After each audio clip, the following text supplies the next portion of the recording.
All right. Israel Nunez, welcome, and thank you for being here today. I'm really excited that we get to do this together. I know that we go back a few years ago. You and I met. I was at work, and I was like, this job sucks.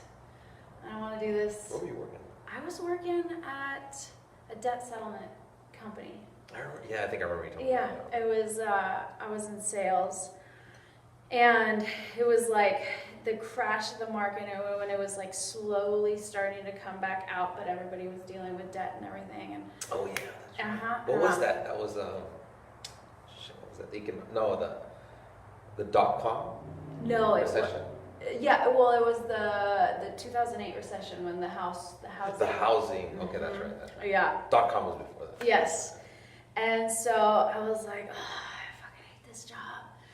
And I had been wanting to get into fitness, and I had already scheduled my Zumba certification, and I was cruising Craigslist, and it was like Zumba instructor needed. Mm-hmm. You guys had a Craigslist for Club X, and I was like, oh, I'm gonna write you guys. And so I wrote the number, and I think I called or texted, and I was like, hey, I'm gonna get my certification in a month, but I would love to meet with you and possibly, see if we could work something out. I know you're looking for someone now, but I'm not gonna be certified. And you're like, can you come over today? That was like my introduction. I'm so funny because I'm like, come over.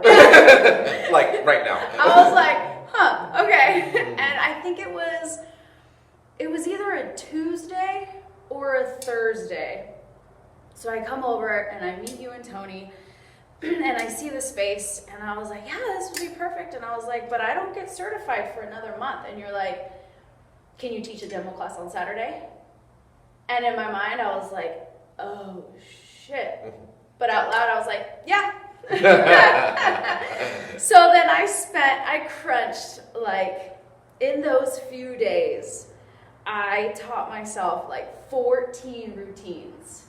Wow. Just to do class on Saturday. See, I didn't know behind the scenes. What Yeah. That's fun. And so that was my introduction to you. You're a very like, can you do it now? Let's do it now. And so that was in 2010. So I started teaching that month. We started off with just your family members coming in, doing class, and then the class just started to grow and grow. Yeah, I think I remember Angie, Annabelle, Mary. There was a few people that were like the first students, right? Yes. And then I invited my cousins. Uh-huh. Yeah, that's right. Yep. And then it started to just grow from there. And it was such a cool experience for me to work at Club X. Because it was you and your family and people that you had grown up, people that you had helped, and you really planted some really important seeds in my mind. I remember a few things, but one thing in particular was, if there's someone who wants to go to your class and they can't afford it, you let them come to your class. Because that energy, I was like, no, of course, yeah. Because it's that community, but also it's that energy that they bring to class of being super thankful. And then also you said the word of mouth is always very, very powerful. The majority of the clients, I think, came through word of mouth, right? Mm-hmm. Yeah. Because we didn't advertise. Nope. I just didn't spend money on advertising. I just said, let everybody tell their friends. Yeah, and that was something I think I had asked you once. I was like, are you advertising or anything? You're like, no, word of mouth.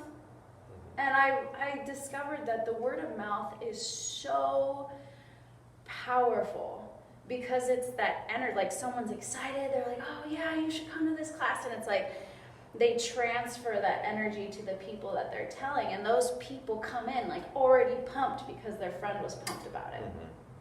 And so that was a really, really cool experience for me. There was a lot of things that you planted in my head. And there was some quirky things, too, that I didn't understand at the time. Spacey, weird things? Yes, yes. Me? Spacey, weird? Nah. 100%. I remember one time you were telling me you could see someone, they could come to you for help, and you could see someone and know exactly what they need. And I was like, okay, that's weird, but cool. You're like, what a weirdo. Yeah. And then I was like, it just like little things that stuck with me. And then seeing you guys so pumped about meeting Ed Grimsley and going on the UFO hike. You know what's funny is nobody knew he was famous. Yeah. I mean, well, famous in the UFO community. Yeah. You know, I didn't know. Mm-hmm. And he came in, and when he came in, I didn't know he was like this big UFO guy. Yeah. And I was just like talking to him like it was just no big deal. Yeah. And he invites me to go somewhere, and the guy looked kind of creepy, by the way. And then do you want to tell you the story? Yeah, tell me. So when he came in, well, because his son was going to to the gym. Yeah. Mm-hmm. So then he comes in, but I didn't know it was his son. Yeah. I just saw some old guy sitting on the bench, and then he said to me, he goes, "Hey, why did you name this place Club X?" And I said, I don't know. It's like the variable, the unknown. You know, I'm getting weird with him only because he seems kind of spacey too. Yeah. Right? So I'm like, hey, let's feed each other, whatever, you know. Yeah. And then he's like, come to my truck. And then I was like, okay. And so I go to his truck, and he pulls out all these DVDs about like, you know, seeing UFOs with night vision connected to some sort of like, what do they call that? Like telescope? Like kind of like this huge lens that could just zoom in like, you know, 1,000 miles away. I don't know what they were called. Super magnified. But they were super magnified. And he made all these DVDs. He was on, I think, MSNBC. He was on CNN and whatnot. So anyways, I didn't know this though still because I hadn't watched the DVDs. Oh yeah. So he goes, come with me, and he invited me to the top of this mountain. And so we drove all the way to Mount St. Helena. I don't know who this guy is yet. And so I'm still, so I drive with them all the way to Mount St. Helena. Let's hope he doesn't kill us. I hope he doesn't kill me, whatever. Yeah. And so then but you took a group of kids. So no, it was just me and him. Oh, it was just you and him. It was just us two. Wait, that moment that he took you to the truck, he said, let's go? No, there's more to the story. Oh, okay. It was the next day. Oh, okay. It was the next day. He randomly calls me up. And he says, hey, remember me? I'm the guy with the DVDs. Yeah. He goes, have you seen the DVDs? I was like, no, I haven't seen them. He goes, come meet me over here. I was like, okay, I'm on my way. You know, so then that's when I went. So then I went and met him, and we drive to the top of Mount St. Helena. And he has these night vision goggles, and he goes, look at these, and they look pricey. They look really good quality, right? Yeah. So then I said, dude, these are fucking cool. Yeah. Right? And so I put them on, and right away, I used them to start looking at the forest. Yeah. Because we're on top of a mountain. Yeah. And he's over here looking at the sky and stuff, and he's like, look at this. And so you didn't realize that they were for up. You thought that they were for... No, I knew what he wanted them for. Okay. I just wanted them for my own personal... I'm a nature guy. Yes. So I'm like, you know, but I like UFOs, but I guess you could say that I didn't give him much credibility. I didn't really like... trust it. I just said, hey, this is an experience. Let me go with this guy. Let me see what happens. Totally. So anyways, he's like, hey, look at this UFO. Look at that UFO. And he's pointing at it with the laser. And so I look at it with the goggles. And I said, no, that's a satellite, bro. Yeah. I don't buy it. Because it's going at a slow trajectory. Oh, And like so it has a path that it's following. Yeah. Yeah. So then about 30 minutes lapsed. And then all of a sudden, I'm like, okay, go back to the forest. Yeah. And so he's still looking, and he goes, hey, Israel, look, I found it. I was like, at this point, I just kind of ignore the guy. Yeah. And so I look, and I see like a fox. Right? So I was like, hey, I'll be back. So I go and take off into the forest. So I'm running in the forest chasing this fox, right? Or what are you going to do with the fox when you catch up to the fox? Oh, I just want to see it. Oh, okay. No, sir, I've chased bobcats, and why are you chasing the bobcat? I just want to take a picture. Oh, okay. Like, really, I mean, that's just what I like to do. I just love wildlife. So I'm like, okay, I want to catch this fox. I want to look at it up close. That's it. That was my goal. And then I'm looking around. I can see an owl. I can see like all this wildlife that are just hiding in the trees. It was pretty cool. It was amazing. I'm probably a quarter mile down into this forest, right? I feel invincible because I can see them, and they don't know that I can see them. You know, if you're in the middle of the forest and it's dark, and you don't got a flashlight, or even if you do, you really don't have an advantage compared to these animals. Yes. But with the night goggles, you have an advantage because they let you get close to them. Yes. And they don't realize that you can see them. So anyways, I think, they're pretty smart, So anyways, he goes, Israel, I got one that you'll believe me, and I swear to you. And I'm like, this guy. So I was like, he's like, really? Come up here. So I run back up the mountain, and he's pointing at, another light. Yeah. So then I said, oh, bro, that's another satellite. And he says, no, that's an M5 1000 mothership, blah, blah, blah. Oh. He knew the name of the UFO. Interesting. He knew I don't know if he's BSing me. Totally. He's like, it's the mother so-and-so 2000. I was like, okay. I said, Ed, before I look at this UFO, how do you know the name of the UFO? Yeah. And he's like, there's too much detail for me to, and I was like, okay, all right. Whatever. Okay, so just look at it. That's how I was, all right. So I'm looking at the UFO, right? So I'm looking. And then it stops. Uh-huh. And I said, oh, shit. Well, that's interesting. He goes, did you see it stop? I said, yeah. And then he goes, okay, now just keep watching it. He goes, you think it's a satellite? Uh-huh. And I said, well, yeah, it looks like one. And then all of a sudden, it went like a 90-degree turn. Huh. So, because, satellite would go this way. Yeah. So it went like this, and then it stopped. Uh-huh. And then it went this way. But again, slow. And I said, oh, shit, dude. I go, well, that doesn't look like a satellite. He goes, yeah, that's because it's an MS-2000 mothership. I was like, I'm starting to believe you. And then we looked at it for a while, and then as it was turning this way, and then all of a sudden it kind of slowed down, and then it just took off really fast. And that was different than the trajectory of a straight path satellite where it's just, slow. This one. Well, satellite's not going to just take off. And then off. it just went super fast, like speed of light fast or whatever. And that was my first experience with like seeing something like that. Yeah. And if any of your viewers goes to the internet, just punches in Ed Grimsley, they'll be able to see some of those DVDs that he handed me, because I'm pretty sure they're online. I remember seeing some of that stuff online as well as the DVD. And he has this one, I remember, where there's like a parade of UFOs. Yeah, they're like, there's a whole group of them. And he took this group of people, maybe, I'm going to say Sedona, Arizona. Yeah. And so then all of a sudden, the whole group can see this whole group of UFOs, which is pretty cool. Whoa. So did he ever explain what they're doing up there, or was it just spotting them and identifying them? That's it. Just spotting them and identifying. He never got into the details of their agenda. He did. He was really, I think he was off in terms of what he perceived to be their agenda. He did tell me a few stories. But the way when I heard him speak, a lot of it was more like pessimistic outlook. Kind of like they're out to get us. Yeah. But he was a great guy. I mean, I really liked the guy. I mean, we did a few trips, and later on we took the boxers and all that. And then I invited you. Yes. And then you're like, I'm not going to that wacko stuff. I was like, having this conversation with Poncho. Okay, babe, I'm going to go in the middle of the night up in the mountain with a bunch of guys.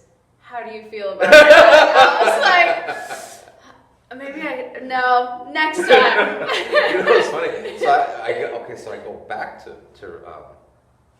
go back to Club X the following day, and I remember some of the boxers were there, and I was like, "Hey, did you go, do that thing with the UFO?" I go, "Yeah, I did. I went and saw it." And he's like, "You guys want to go? We're gonna go Saturday." So took a couple of the boxers, and we met. And this time we met him at the high school or somewhere downtown Calistoga. Yes. There's like a baseball park there. Yeah. And so he's there meeting us, waiting for us. We stopped by, get bananas and beer. Bananas and beer? Yeah, I don't know why. Okay. I don't know. We bought bananas and beer. Stop it. Really? When you go to UFO hunting, and chips. Okay. So we had bananas, beer, and chips. So here we are drinking beer, eating bananas and chips with night vision goggles at about 10, 11 o'clock at night, looking into the stars, And there were some Russians there before we got there. There was like maybe 4 or 5 Russians that had come from Russia to meet Ed Grimsley. And I said, oh man, this guy's a big deal. Yeah. If they're coming all the way from Russia to meet this guy. So anyways, they left, and then we took over their goggles, and he had the goggles enough for us. And then that day, same deal, we saw the whole satellites, and then we saw the trajectory change and all that stuff. Was it the same trajectory change, or did they have different changes? Okay, I take it back. Okay. There was, on that day, trajectory changes, like the one I saw. But there was one particular incident, I'll tell you, it's specific. Okay, so one of my boxers he was in the car and he was leaning back and there was a sunroof, right? And so, I get all the enemy. I'm trying to remember what happened. And I'm watching my own little deal, right? And then, so he's leaning back, he goes, hey coach, come here, look at this. And I said, hold on, I'm on my own little deal. He goes, no, you're going to like this one. And I was like, ah, shit. So I go over to where he's at. And Ed catches wind of it. So we're all looking for our own. Because I think there's like 5 goggles or something. Okay. So everybody's looking at their own. And Ed catches wind of the guy that's in the car, the boxer that's in the car. And so he goes over and he goes, what are you looking at? And maybe his intuition kicked in. I don't know. And so he goes, look at this. What does this mean? And he points at it, and it's a bigger light than usual. And he goes, here goes Ed. He goes, oh, that's a S5000. S5000. And I'm like, God damn it, this guy. Like, does he know his deal? I mean, I don't know. And then I go, Ed, so I start messing with Ed. I go, Ed, come on, man. I go, how do you know it's an S, 1000 this time or whatever, right? I don't know what name he used. But not a mothership. The other one was a mothership. This one was something else, right? And then I said, okay. And then he goes, oh, you don't believe me?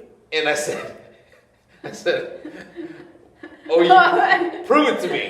He goes, flash your laser.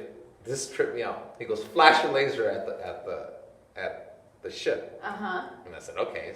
So I flashed the laser at it. He goes, now turn it off. I turned it off. He goes, no, flash it quick. I said, all right, click. And then. And he goes, now everybody look. And everybody's looking.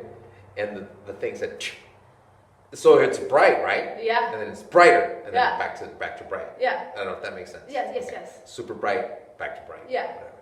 So then I said, whoa, dude. The thing just flashed at me. Yeah. And everybody goes, yeah, we all saw that. Yeah. He goes, click it twice. So I said, all right. So click. He goes, and I said, oh, dude, we're communicating. We're talking here. And we're talking. And it's like no big deal. It's like, do it again. So I said, all right, 3 times. 1, 2, 3. It says, gone. Whoa. And I said, dude, are you needed? How did you know it was going to flash back? He goes, because it's an SD 1000. But then he doesn't explain what they are. He did, but he was one of those guys that just keeps going. Maybe it's me, but I lost interest after word number 5. And let him get to 1,000. So it's like whatever. You know what I mean? I was like, okay, that was a cool experience. So that was the experience that happened when I took the boxers. Was that your first experience with UFOs? That was. Yeah. That was, but that was only the beginning of those to come later. Okay. So that's okay. So before we get into that, because I want to get deep into that, take us back. So take us back to the very beginning. I'll take you back to some of my paranormal experiences. Yeah, okay. Okay, when I was a kid. But intertwine it with real family life, because I want people to understand, like, what it's like. Okay, Barbara Walters. Here we go. Listen, you can't take control of this one. This is mine. Okay. So it was a cold, dark night. Okay. Okay. So I was Mexico. Uh-huh. And the reason I was born in Mexico was because my mom went back to Mexico because somebody in the family was sick. Okay. Because my 2 older siblings were born here. Mm-hmm. So then she had to do an emergency, Yeah. see the sick family member. And the plan was for me to come right back and be born in the U.S. Uh-huh. The American dream and all Yes. that. We're all trying to be born here, or according to my parents. Yes.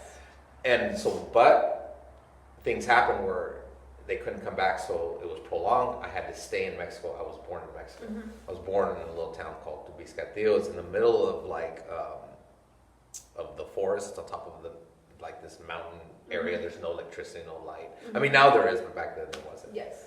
I think they had gas lamps for electricity. Uh-huh. But so that's my background, and came to the U.S. Eventually, snuck over, Mm-hmm. and then So they had to sneak you over. yeah. Yeah. Well, they were illegal too. Yeah. All 3 of us were illegal. Ah, So yeah. yeah. But eventually, we became citizens later. Yeah. But the fact is that anyway. So I came back to the U.S. and was raised up here. Mm-hmm. Fast forward to, as it pertains to these subjects. Yeah. I remember my first paranormal experience. I was sleeping downstairs, Mm-hmm. and I always sleep downstairs when I was a kid Mm-hmm. with the TV on, Mm-hmm. or I would try to as much as I can, 'cause, depending on my parents Yeah. were up to it or not. But Yeah. so I think I was maybe 5 to 7 years old, Uh-huh. and no, you know what? I was 7. Mm-hmm. I was 7. I can't remember because I was in 2nd grade, and I end up getting up from the couch, and it's probably 1 in the morning, Mm-hmm. and it's a weekend, so more than likely I was allowed to do this on the weekend as opposed to the school day. And so I'm walking up the stairs, and as I'm walking up the stairs, I see like a light. I haven't got to the stairs yet. Okay. So the stairs are those stairs that turn. They go straight up, Uh-huh. and then there's like a little middle way, and then they go. Uh-huh. You know what I'm talking Yeah. about. So before I get to the stairs, I see light coming down the stairs, and right away I assume it's just the light upstairs is on, but everybody in the house is sleeping. I'm the only one that's up, and I was like, oh wow, somebody left the light on. So as I turn to that little stepway, it gets brighter and brighter. That little middle way, and then I look, and there's like a big being standing there, and it freaked me out. Yeah. And the being was like, shoot, I am a kid. It appeared to be about 10 feet tall. Yeah. But who knows, it was probably only 6 feet tall or 5 feet tall. Totally. But it just seemed just so huge. Especially because it was elevated, right? It was just so much bigger than my parents. Yeah. And so I'm looking at it, and I'm freaked out. Yeah. I'm freaked out, and I just froze, and it's just sitting there staring at me. Mm-hmm. But it was like a golden type. It was like a golden, kind of whitish golden kind of figure. Yeah. And it had a robe on. Uh-huh. And I couldn't tell if it was a male or a female. It was not really that descriptive, but the hair was a little bit longer than a male. Mm-hmm. And it just looked at me, and then it just pointed at me. Mm-hmm. And the energy that came from it was a good energy, Mm-hmm. but being a kid, I still felt scared. Yeah. Well, because it's unknown. Because it's unknown. Yeah. And then when I remember freezing, and then waking up. And then I wake up on my bed. The bed was upstairs. Upstairs. Uh-huh.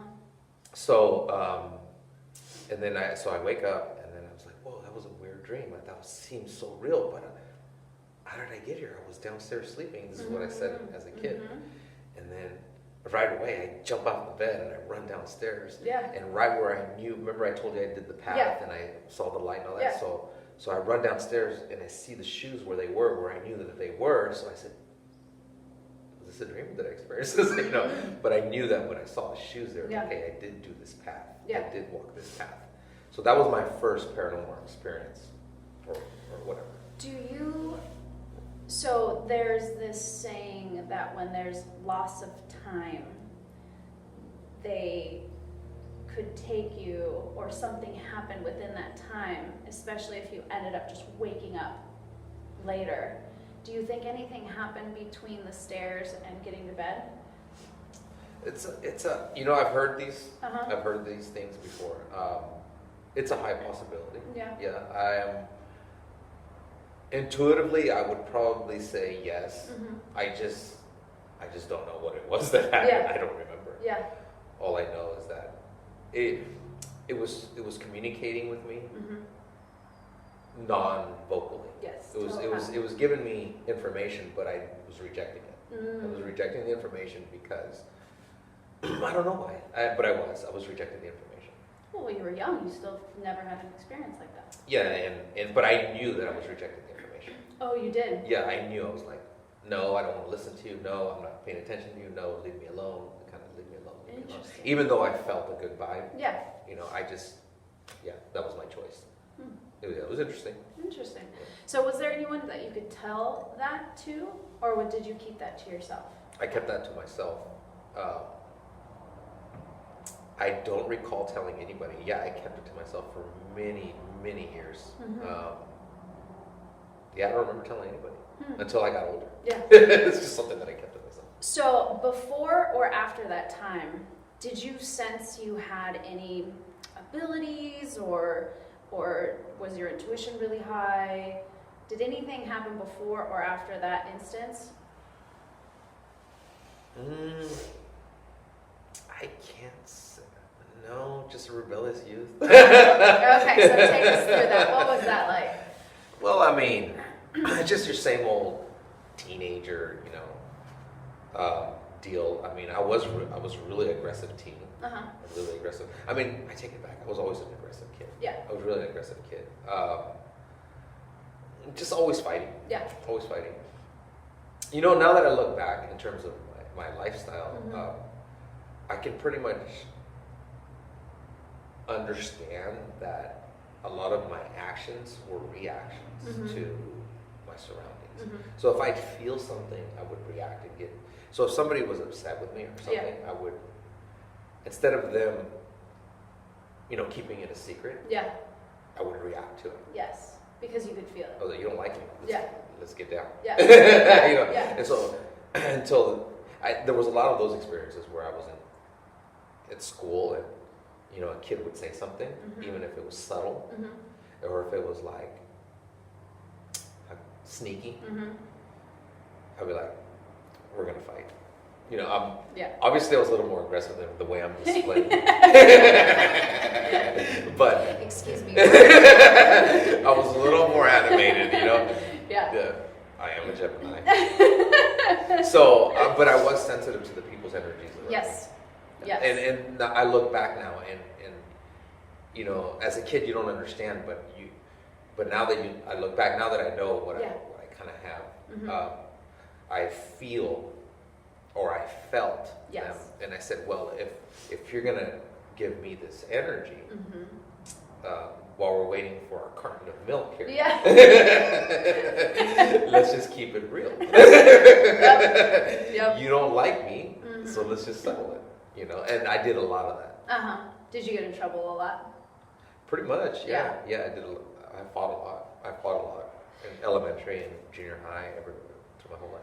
I feel like my oldest is like that. He's been getting into a lot of fights, TK and kindergarten, and I think he has the ability to sense when people don't like him, and it's more like, all right, let's fight. I think a male will react to it. I'm not saying that females won't, but I think there's something with male and reacting. What I love about women is they're more diplomatic about it, and we're just like, we need to be more. Males need to be more diplomatic. What needs to happen. So that followed you through elementary, middle school fighting. Yeah, it went all the way to high school, and then I probably reduced my fighting. You even know some stories. Back when I was like, oh, there goes Ira, faking Christian. No, and then, some of my later fights were the result of Fabian. Yeah. Or the result of Christian. Yeah. And I didn't want to fight because I'm like, I guess throughout my whole life, yeah, I've always, in my heart, I've always been like, I need to be a good person. Yeah. I've always said that. I've always said that inside. I need to be a good person. But my actions outwardly demonstrated otherwise. Because I know these days, sometimes it's cool to be tough or whatever. Or sometimes people are wanting to be tough. Yeah. But me, it was the reverse. I've always wanted to be a good person. Yeah. And it just never happened. Or until later, once I learned to control my energy. Yeah. Once I learned to control my energy and understand what I'm deciphering here. Yes. Because I learned... Is it my energy or your energy? Exactly. Yeah. Later on in life, I learned to decipher energies from individuals. And, it's very evident, when someone with quote-unquote negative energy walks into a room, people have this intuition. They just don't really fully understand it. 100%. Or when someone positive walks into a room. Yeah.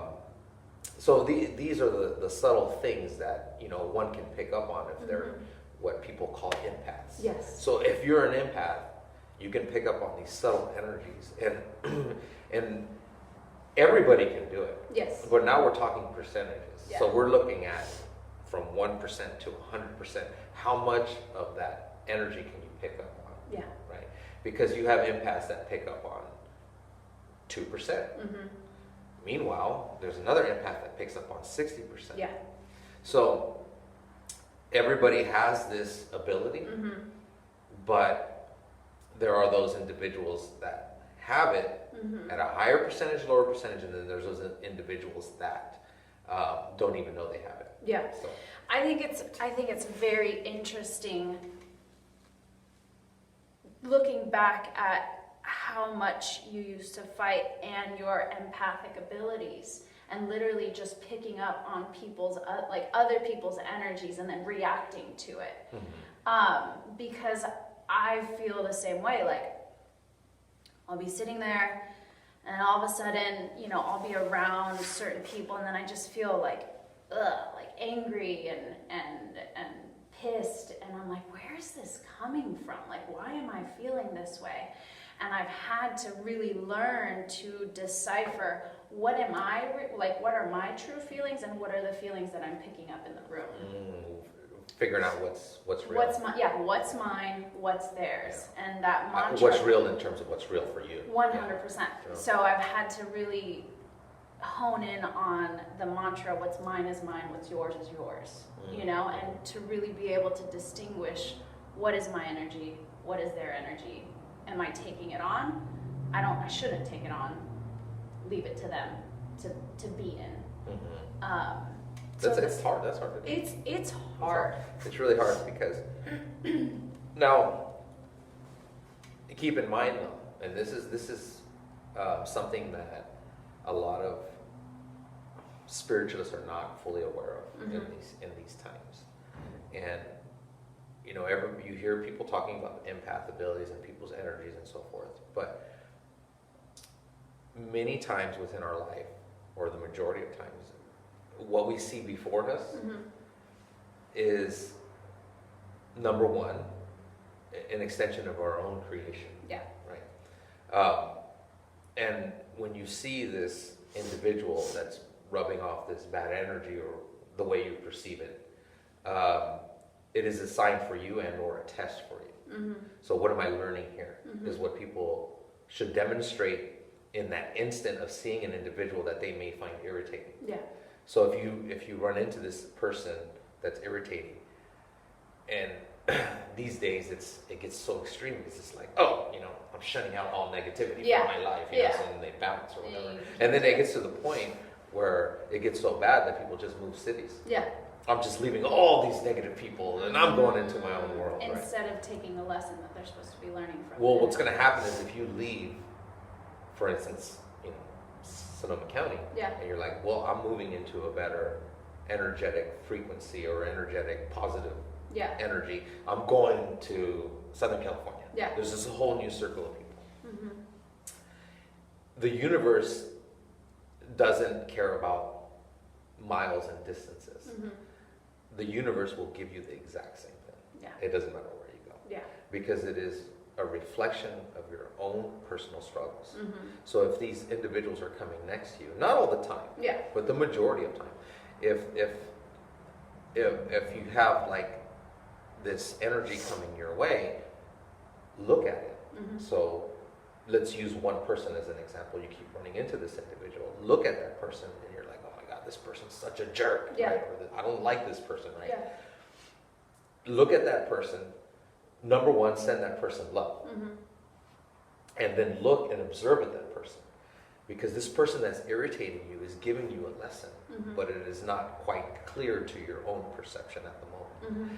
If you give it some time, the lesson will come forward. Mm-hmm. And it can take weeks, it can take months, Mm-hmm. but you have to contemplate and understand what was being transacted, or what the transaction was. Mm-hmm. And then once you do contemplate on it for a while, you will get it. You will Mm-hmm. get it. It just give it some time, especially if you give it a lot of love. Yeah. So 2 things. One thing is people can get stuck in that mentality like, it's not my job to give them love.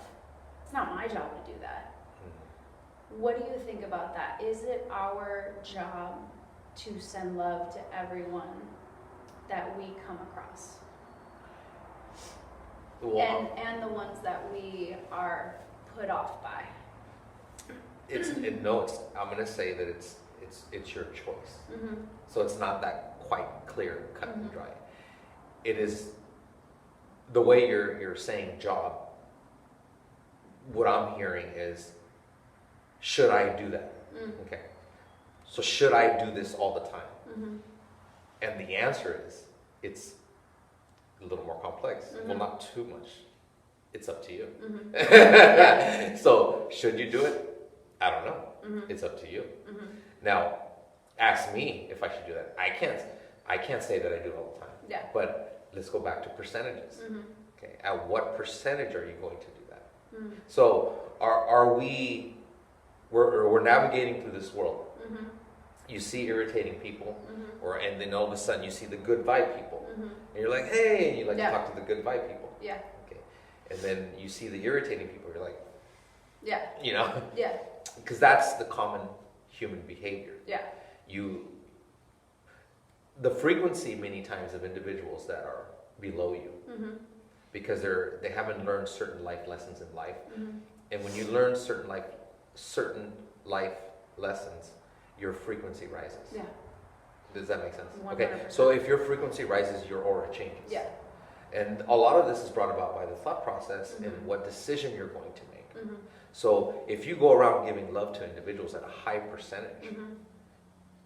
your frequency changes. Mm-hmm. Now, do we have the patience to do that? No, because in the moment, the kid's yelling and screaming, and Yeah. all of a sudden the mom starts slapping, and you're like, Yeah. I need to get out of here. I don't send any love and light Yeah. to these people. I just need to run that way, right? Yeah. But the reality is that we all do give love and light to people. Mm-hmm. But at what percentage? Mm-hmm. For the most part, most of humanity gives love and light only to their loved ones, Yeah. to their family, to Mhm. their circle. Mm-hmm. The majority of humanity does not give love and light to those strangers. Mm-hmm. And that is one of the most difficult things to do on planet Earth. Yeah. Anybody, I gotta do the quotes, the most evilest person Yeah. will give love and light to their children, Mm-hmm. will give love and light to their circle. Yeah. So what's the surprise there? Everybody does it. Yeah. But to give love and light to individuals that are considered those degenerates, or Yeah. what people might consider them, or those irritating people, that's a difficult task to do. Yeah. But nevertheless, we will do it. Mm-hmm. But at what percentage? Mm-hmm. I mean, if you do increase your percentage, it can become exhausting. Yeah. So then what comes into play here is wisdom, Mm-hmm. and wisdom in your own balance, Mhm. and in your own structure. Mm-hmm. And how much can you put up with? Without depleting yourself. Or if you do deplete yourself, you have to find ways to recharge yourself. There you go. That makes sense. Okay, so you're growing up as an empath. You can feel people's energies, triggers you, fights you, you fight, you get into high school, you have Fabian. How does that shift your world? Because you were how old when Fabian was born? Maybe 15 or so, 15, 16, give or take. How did it... I was still very much into serving my own self. So if I was serving into my own self, I guess you could say that this was a big change because, when an individual is about serving themselves, and all of a sudden it's like, wait a minute, I have to serve this guy? It was quite a bit of a shocker, and that's the only transition that I can remember, or evolutionary move of a spiritual evolutionary move was that I was able to service to another individual, and it didn't even really come into play till he was about maybe 3 years old, where I jumped to another understanding, or that particular understanding, I guess you could say, because for the first 3 years or so, I didn't really really understand the service to another individual, the way it was supposed to be understood to its fullest potential with what one might consider unconditional love. This same attitude or energy output of love to the stranger, which is unconditional. You don't know this person, so you give them love, right? Well, it's kind of like, it's the same for your child that you're not aware of. So you're not aware that you have this type of self-service energy to yourself. But when the child comes in, when he was around 3, that's when I said, well, wait a minute, he likes me? For what? So it's more of an unconditional type of nature, and then so then you reciprocate that. So that's what I learned. That was an evolutionary spiritual jump, I guess. And we all go through that. Everybody that's a child goes through that because we turn into we're supposed to turn into guides. But many of us turn into controllers. Oh yes. So that was something I learned later in life as a parent. The majority of parents turn into controllers. Not knowing that our job is to be a guide. Yes. I find myself doing things with my kids and telling them to do, and I'm like, am I crushing their soul right now? Or am I growing their soul? So it's an interesting point. There's a fine line. Okay, so kids walking towards the fire pit. Hey, I'm your guide. I would say you wouldn't do that. It's like, well, I told you not to do that. And this is where wisdom again comes in. Now, in terms of percentages, because in spirituality, many people say this is the way it is. This is the way it is. Yes. And like there's rules to it. But yes, there's certain rules, but there's percentages. And if people understand that percentages of things, there's always that gray area, and that we need to make clear as spiritual people. Because when you just say, nope, this is the way it is, it's not necessarily always like that. So I say, be a guide to a parent. Be a guide. Because I've had parents come up to me and ask me for advice. And I said, well, be their guide. It was like, well, I was being their guide, and they just fell down, and they just fell right over the cliff, And I was like, well, be a guide to a certain degree. Totally. And you'll know as you look into wildlife, animals will guide or control their young until of the point where they can go on themselves, and now and then they start to drift into guiding them. Even though animals are of a lower density than we are, we can pick up information from animals. 100%. That's one of them. But we can do the same. The child is in danger, protect the child. So you're, in a sense, you're controlling. But as the child gets older, then you start to guide him more and more. You have to release the chains. And it is a very difficult task for parents to do, to release the chains. And one of the dilemmas of family structures is that parents will continuously keep the child in a child mode, even when they're 18 years old. And talk to them like a child. When that transition, especially into the teenage years, is that's the particular transition of where the parent has to start reflecting more of a respectful attitude towards the child. But the parent vocally and subconsciously is like, no, you're still a kid. Yeah. But you can't treat You it. have to shift. You have to shift. Yeah. You have to shift. Not all of it. Not 100%, because then there's conflict if you do. Because then they're like, oh, mom's my friend. Yes. You know, and then there's another dilemma there. Yes. So there has to be a certain form of wisdom, of balance, of slowly transition. Okay, so Fabian's born, but you don't quite get into it until about 3 years after. What's happening in that time? When Fabian's born? Yeah, so Fabian's born to 3. What are you doing? Oh, You're like still figuring your shit out. Like in work, you mean? Yeah, just like work and stealing cars. Oh, my lifestyle. Yeah. Oh, yeah. I mean, I stole a lot of cars. I was really into, the whole street life deal. I had a crew of friends. One particular friend showed us. He came from San Francisco, but he showed me and a bunch of other guys how to steal cars. And so I had my own little crew after a while, and then we stole cars and we just made money off of it. Yeah. During this time in Sonoma County, I can't imagine. I didn't know anybody else that was stealing cars. Yeah. So we were on the news quite a bit. Yeah. No, it was funny because I feel so bad now. But there. You know what? We live and we learn.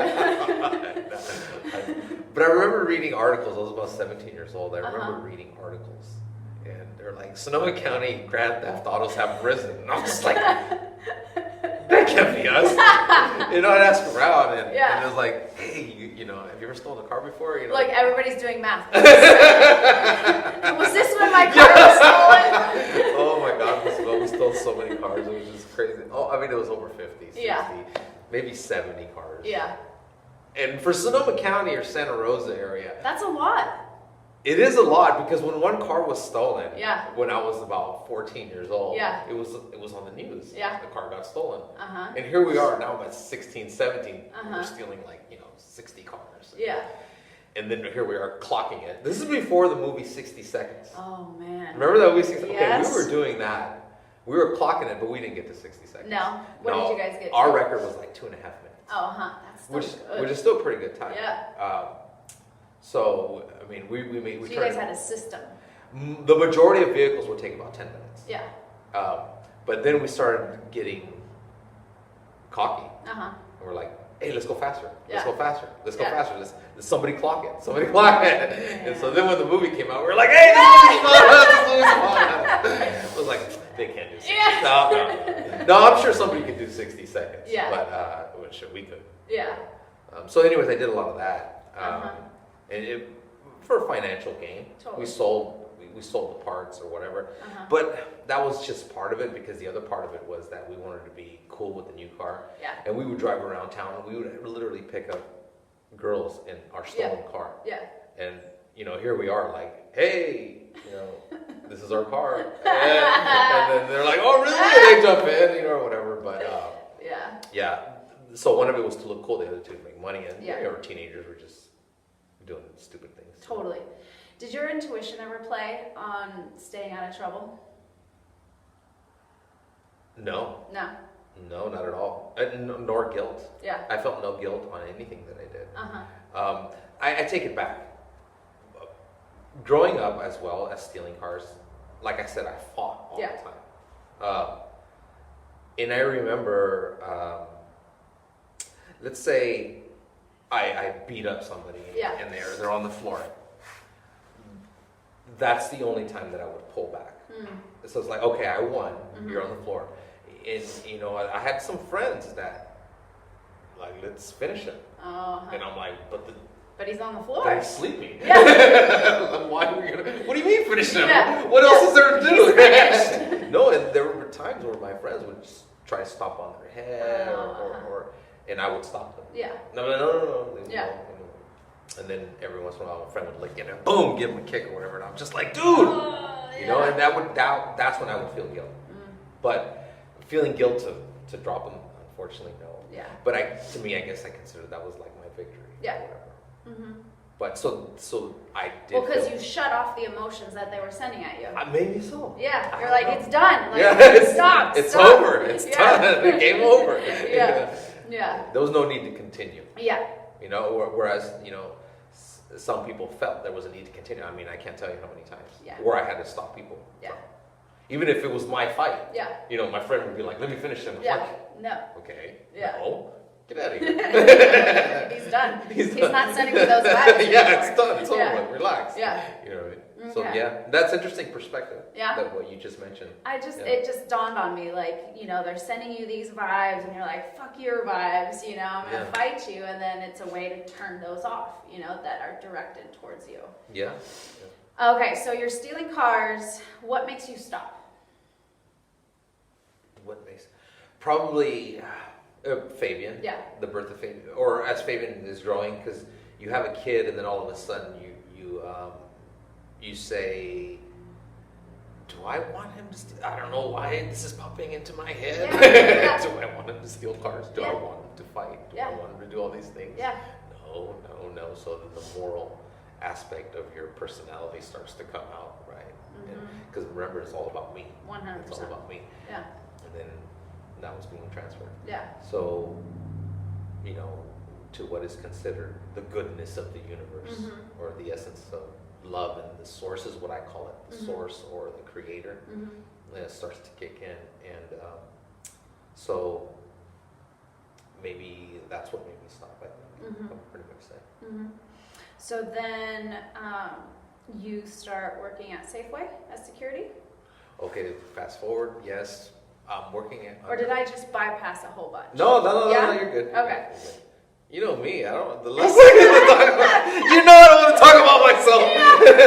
We already talked about... While we were talking, he's like calculating time as to how much to give your you're growing up. He's like, okay, just 12 minutes of background. And I'm like, no, well, 11 wait minutes. a second. Oh, no, 10 minutes. 10 minutes of background. And I'm like, well, we got to talk about how it all, like, how your upbringing contributed to who you are today. And you're like, all right, fine, 11 minutes.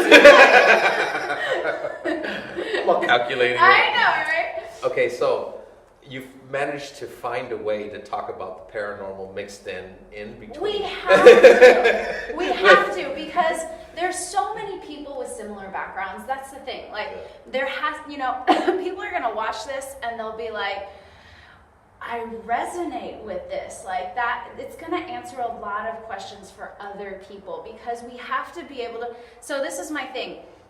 As for how much work that you've done and I'm starting to do, I'm realizing that this whole journey is understanding how to integrate your spirit to the earthside body. And you still have to have earthside experiences while connecting to your spiritual side. So I think a lot of us, especially, and it's interesting because I'm realizing that there's a lot of people who are like, I'm an empath and I feel emotions. Like, yes, we all have that empathic ability. Some people are more tuned into it than others. For me, I felt other people's energy also, and it would make me feel certain ways. Like I would feel insecure in certain moments, but I reflecting back, I was literally picking up on other people's emotions around me. And I used to steal a lot, and I feel like we have to experience that earth side energy that's heavy, you know, the 3D. Yes. It's the 3D. Yes. It's the third. And then shifting over with a little bit of 4D. Yeah. I know you hear, but just to make this clear, that you hear a lot of people talk about 5D. Yes. We're not even there yet. Yes. Just even though I hear a lot of people talk about it. Yes. I mean, but everyone's going to have their own perspective on it. Yes. But you know, everything's in order usually. Yes. These guides and spiritualists, they understand that everything's in order. Okay, so take us through. Okay, so so you're done stealing cars. Yeah, and so okay, so then now if I get a job in the future and I do undercover security at Safeway. I think I was about 21 at the time. And then I'm getting into criminal justice and learning. So I'm going to college now and all that stuff. And now, are you balancing, like, are you and Mary living with each other at that point with Fabian and learning how to balance your life as a parent, as a mate, and working? Yeah, pretty much. Yeah. So at this time, yeah, I'm working undercover. I mean, it was pretty cool because I still like to fight. Yeah. And I'm getting paid for it now. And I can't tell you how many fights I got into working undercover. What was that like?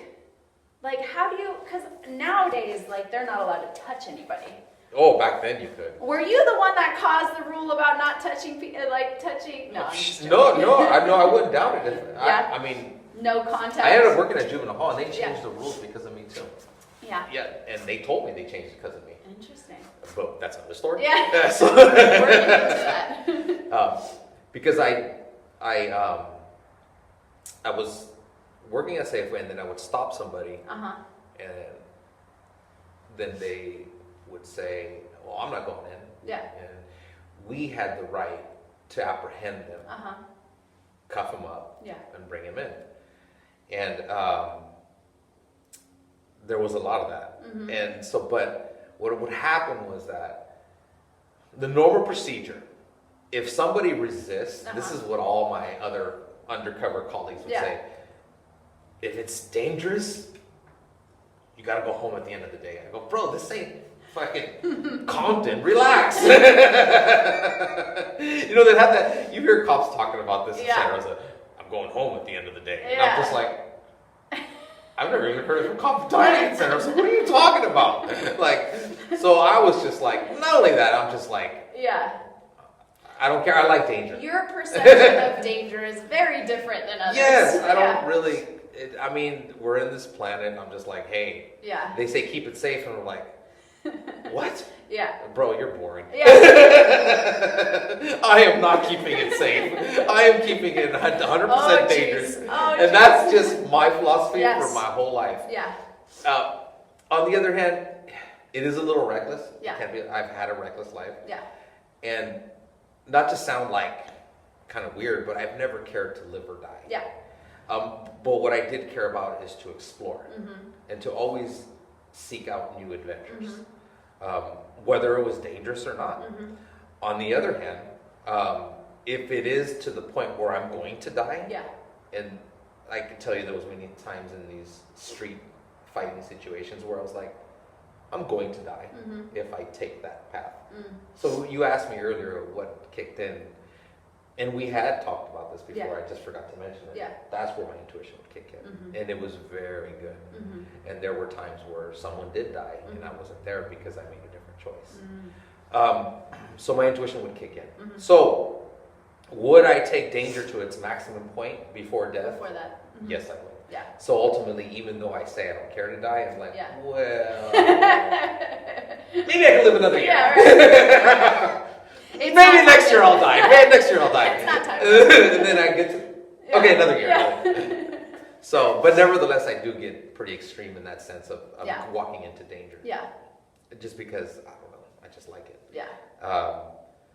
So you caught a lot of people stealing. Oh my God, so back to the security. So there was times where, I'll give you one example.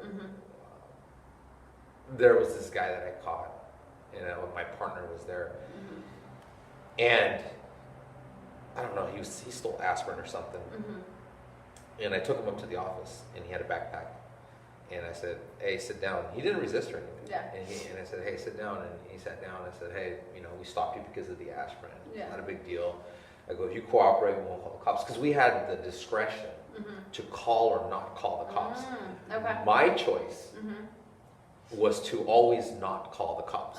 That was always my choice. And my partners would get mad at me sometimes. They're like, dirt bags, and they're pieces of shit, and I'm just like, you ever heard of someone making a mistake? I mean, the dude made a mistake. Like, he's not a dirtbag. People make mistakes. But the mentality of a police officer, and then this time, this actually pertains very well to this time. Yeah. The law enforcement perception is that, when I was working, you're a piece of shit or you're a good person. You'd be surprised, Lucibel, how ingrained that is with law enforcement. So if you make a mistake, which is my perception, I'm sorry, piece of shit category. That's a lot of cop mentality. Not all, but a lot of cop mentality. And the people that I were working with had that mentality. They're stealing a piece of shit, they deserve the worst. And so I catch this guy, and all of a sudden, he goes, "Can I look at my backpack?" And I said, "No, you can't look in your backpack." And my partner was over there watching. I said, "Hey, don't let him get in his backpack," because I walked over here to get the camera. We were supposed to take a photo. And he's busy writing the report. I go, "Hey, don't let him get the camera." I mean, don't let him get the camera. Don't let him get in his backpack. And he's like, "What?" And he's writing the report, and he's digging in his backpack. Oh no. He pulls out a gun. So then I was like, I jumped over the desk and grabbed the gun, and he's like trying to fight with me, and he's trying to point it at one of us. And then, was he really going to try to shoot you guys? I don't know. It was loaded. Whoa. It probably maybe shoot and then just run out or something. Yeah. I don't know. Or maybe scare us. I don't know. He was really aggressive. Whoa. I mean, at that moment, but prior, he was like very docile, very calm, very relaxed. I made a mistake. I stole the aspirin, and all of a sudden he's like, Oh my So then God. I grabbed the gun, took it away from him, and then my partner was a little bit in shock, still frozen, watching me fight. And I'm like, "You're gonna help?" and then he runs over, and then he helps me a little bit. And we took the gun away, and then I was like. Even then, I was like, I don't know if I want to call the cops. Oh, jeez. And he's like, "We're calling the cops." I was like, all right. And they come over, and oh man, when the cops got there, they beat them. They beat him? They didn't really, okay, so he's already cuffed. Yeah. They'll grab you from the chair, pick you up, and just bam. See, that's why I don't like calling the cops, because I mean, there was this one guy I caught stealing a sandwich. Yeah. And, it was in Sebastopol. Yeah. It was Sebastopol Safeway. Yeah, it was here. Anyways, I catch him stealing a sandwich. You know what? They need you guys back at Safeway in Sebastopol. The kids are out on lunch break, and they steal everything. Nobody stops them. Too many lawsuits. With you. No, but I mean, like I said, I was a nice guy. Yeah. After the fact. Yeah. So this one guy who stole the sandwich, I had to slam him on the floor and cuffed him up and all that. Got into a fight with him. Took him to the back room, uncuffed him. I said, "Hey, are you going to fight anymore?" Yeah. And he's like, "No." I said, "I'm going to cuff you."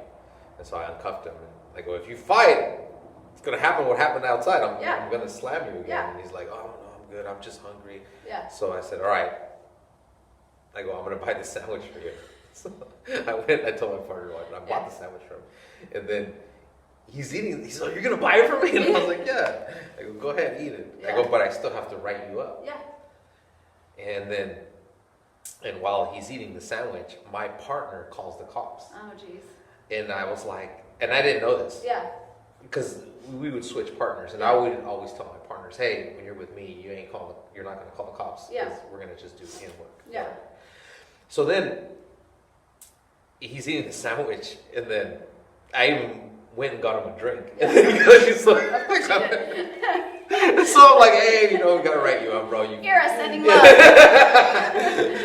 Apparently, after I beat him up, right? Yeah. And then, so then I tell him, I said, "Hey, don't worry, we're not going to call the cops." And here comes the cop walking in. And I was just like, "Did you call the cops?" He's like, "Yeah." Cop sees him eating a sandwich. He fucking hits it out of his hand.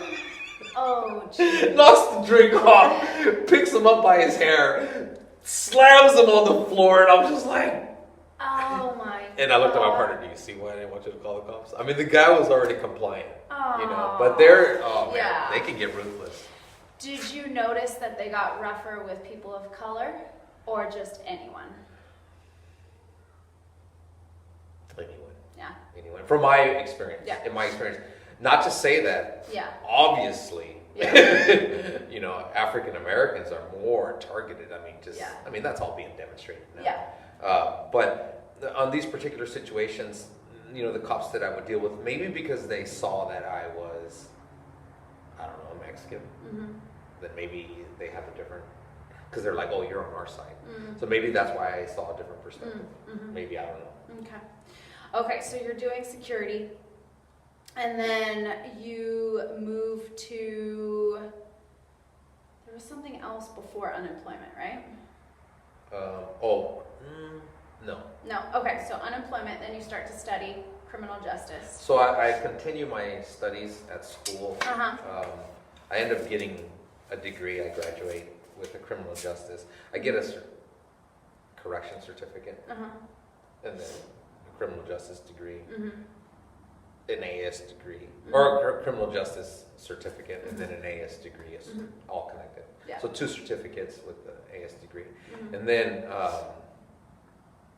I go eventually work at the juvenile hall, which is interesting because you know, I was locked up at the juvenile hall. Yeah. You know, and several times for violent actions and or stealing car. Actually, one time I got caught. We won't get into it, but I didn't get caught because I was pretty slick. Yeah. My friend got caught and he narked me off. So then I ended up going. Was he still your friend after that? Oh yeah. You know, one of the things about me is, I don't know, if someone does something to me, I'll forgive them. Yeah. You know, but then I'm like, oh, but I'm cautious now. Yes. You know, so but other than that, I always forgive everybody because I think life is an experience. Yeah. And maybe even back then I knew, what am I learning here? Yeah. You know, maybe, I don't know. Yeah. And because I am really quick to forgive. Yeah. Shoot, we started hanging out right when I got out. I'm like, hey, what's up, dude? You snitch? You're a snitch. No, man, no, whatever, dude. Let's go get a beer. Yeah. I mean, just on the forgiveness factor. Totally. Check this out. So one time, this is another story. Okay, I like stories. So me and, you remember Vic. Okay, so we were he wanted to take his neighbor out to have a good time. This guy was kind of squarish. And he's been married for 10 years, right? Maybe longer.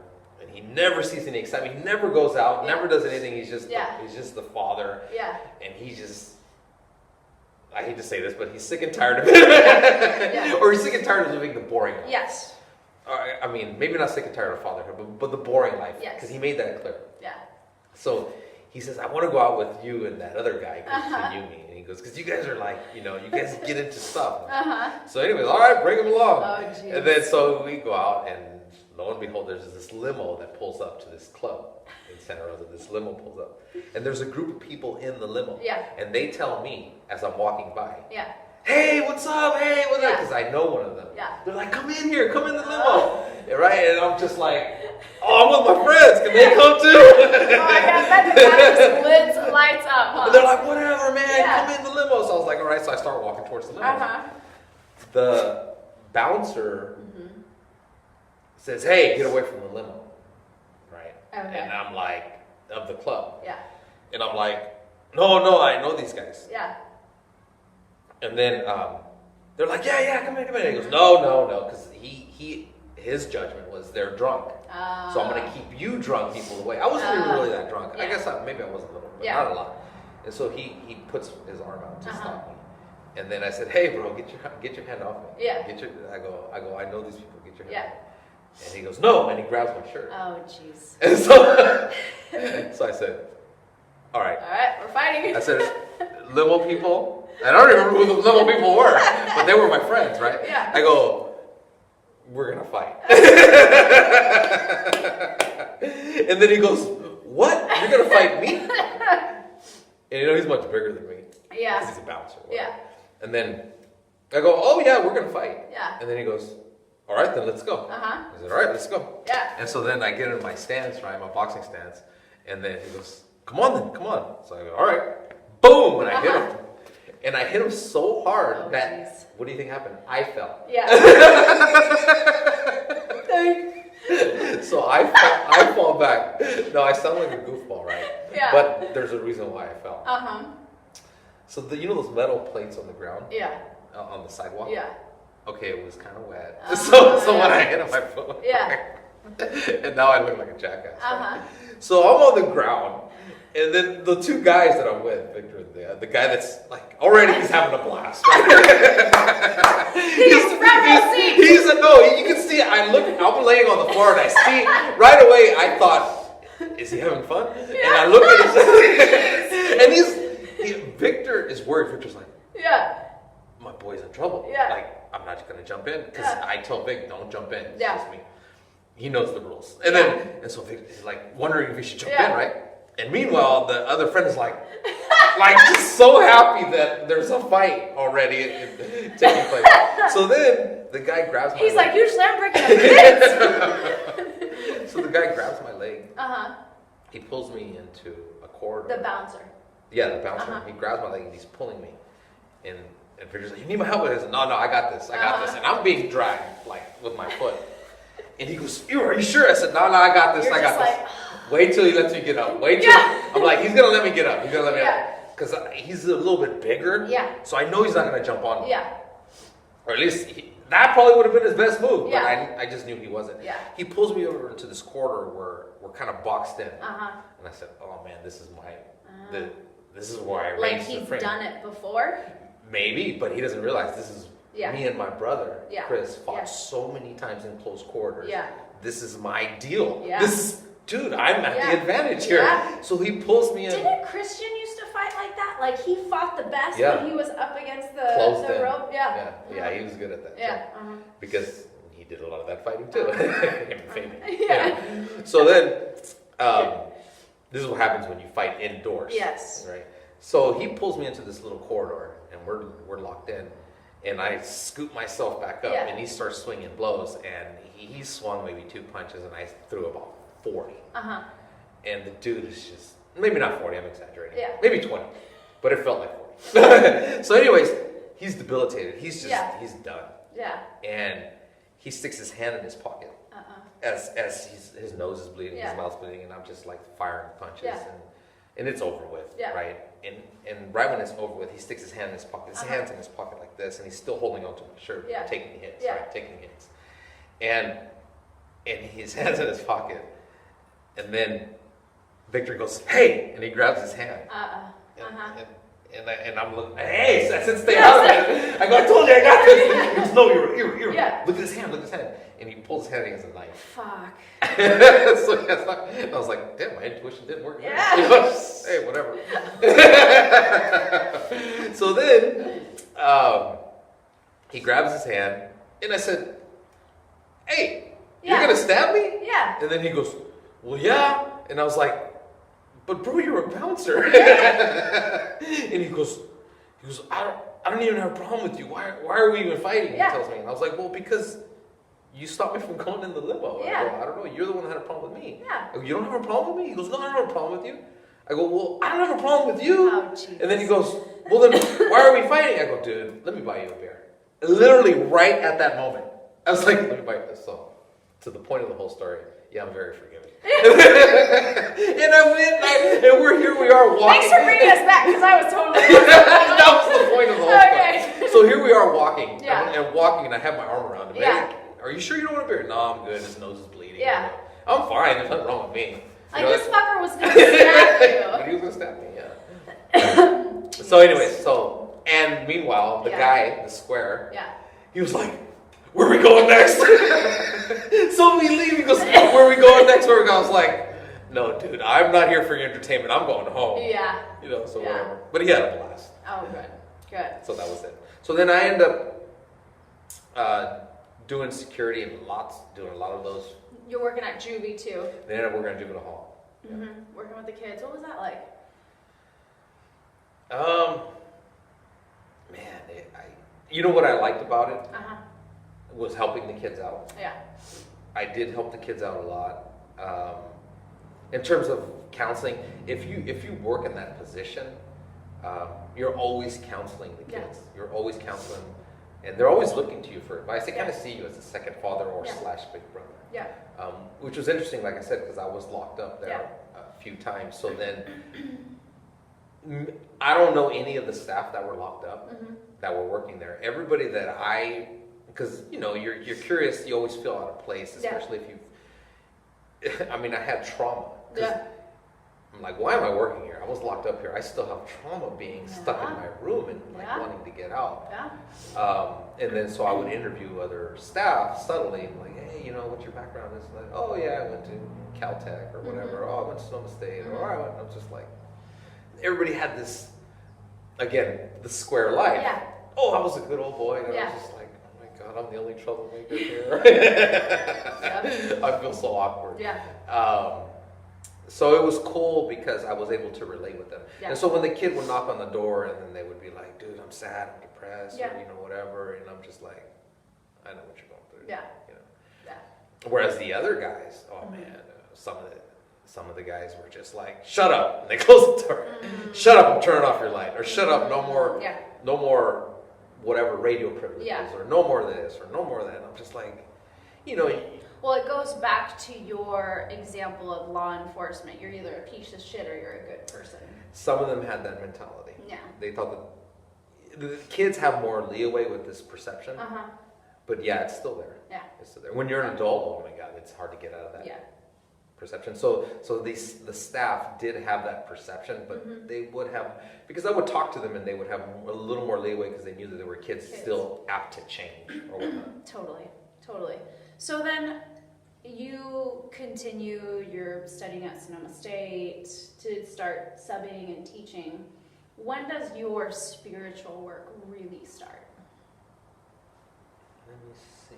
Okay. And while you think, I'm going to double check this, make sure it's still going. Yes. Okay, let me see. So. And was there a catalyst? Like, was there a moment where you're like, I have to start working on myself? A catalyst. It probably had to do with, there was a time, I don't remember the catalyst, but I do remember reading the Bible. I started reading the Bible, and because that was when I was unemployed. I started reading the Bible when I was unemployed because I said, oh, well, I got plenty of free time. What was happening during this time, I don't know if it happens very much now, maybe it still does, but knockers or door knockers were very extreme. Yes. And I don't know if they're still, I mean, you still see them knock because they knock on my door. But a lot of people have the no soliciting signs up now. But this is before the internet. So it was more prevalent back then. Yeah. Because it was the only way to demonstrate or give out this information to people. Now they have other methods and internet connections, emails, and all that. But back then it was knock on the door. So we would get a lot of door knockers, and I remember you would get the Mormons, you would get the Jehovah's, you would get the Protestants, you would get the Catholics, you would get just a multitude, but all Christian based. And I said, in my own understanding, in my own little thought process, I said, well, you know what? Which one is telling the truth? And it wasn't a matter of Christianity or not Christianity. No, it was Christianity. That was what you had to choose. But which Christianity? Yes. It's how narrow our choices were, right? So I said, okay, I need to pick one of these religions. I was raised up Catholic, but I need to know the truth.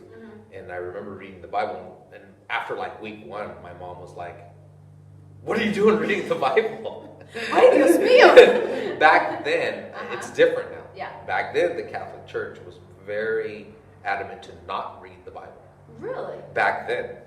Certain sectors of churches were like, it's only bestowed unto certain individuals. If you're working in the church, or maybe if you're studying to be, but for the common person to read the Bible was not encouraged by the Catholic hierarchy. So now it's different, and it's different now, I think, because of a Protestant influx of read, right? But anyways, so I read the Bible from front to back, and it was my first insight to the other side, I guess you can say. But I remember I told you I saw something when I was a little kid. Yes. But in terms of really getting into the details of the understanding of spirituality, I could pretty much say that the Bible gave me a catalyst for that. Yeah. So if you said catalyst, now what gave me the catalyst for the Bible, I don't remember. But I know, well, that, maybe the door knocks. Yeah. But But they gave you a Bible. Did they give you a Bible, or did the Jehovah's would give you pamphlets and all this stuff. I don't remember what Bible I was reading. Some random Bible. They didn't give it to me. But nevertheless, I read it, and it made me understand the power of prayer. So when you would pray, all of a sudden something would happen. Yeah. Now, this was the first time I understood how thought process internally is demonstrated outwardly.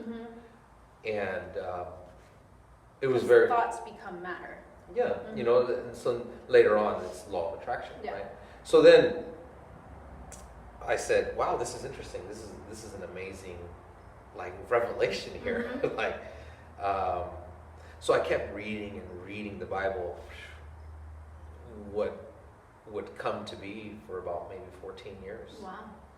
And I mean, I got so deep into it, Lucibel, I learned the Aramaic language a little bit, the Hebrew, the Greek, and like translating and all that stuff. And I got so deep into it that, you know, it got to the point where I realized that it was false.